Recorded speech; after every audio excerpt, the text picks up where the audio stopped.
Böyüklərimizin bir sözü var, bala, az dərd çək, xəstəlik taparsan. Mən uşaq olanda bu ifadəni eşidəndə mənə qəribə gəlirdi ki, fikir eləmək, dərd çəkmək insanı xəstə sala bilər. Bu necə bir ifadədir? Və mən bunu harda şahid oldum? Bu filmdə yaşamışam. Mən bu filmin stresini o qədər çəkdim ki, mən hardasa həqiqətən bu filmdən sonra 2 gün yataq xəstəsi oldum. Qrip, qızdırma və mən bildim ki, bunun stressindəndir.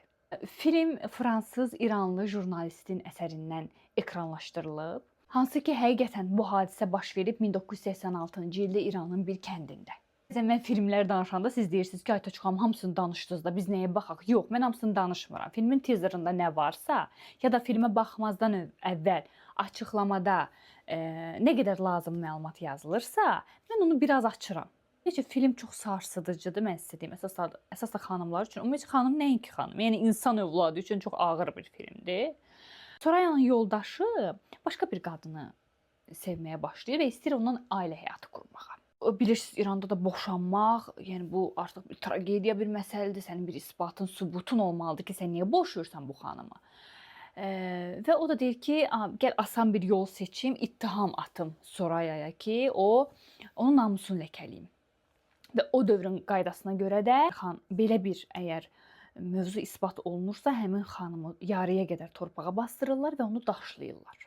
Soraya bu ittihamı aldıqdan sonra necə yollardan keçir? Bu yolda heç cür özünü isbat edə bilmir. Yenə orada kişinin pafoslu çıxışları, yalançı isbatları və xalq da başlayır Sorayanı qınamağa. Və sonda adama ən çox təsir edən nədir? İndi hansı yollardan keçir, necə belə olur? Bəs axırda onun intiqamı necə alınır? Bunları deməyəcəm, buna baxarsınız. Məni ən çox təsirləndirən Sorayanı yarıya qədər torpağa bastırırlar və öz oğlan uşaqları belə onu daşlayır.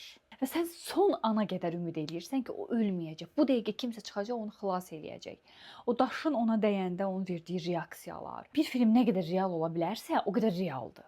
İnsan o qədər belə hisslər keçirir ki, və o aktyor o qədər gözəl rolunu oynayır ki, onu boğmaq istəyirsən o kişini. Təbii ki, Sorayanın özü də çox möhtəşəm orada aktrisalıq qabiliyyətini qoyur ortalığa. Belə, hələlik özünüzə yaxşı baxın.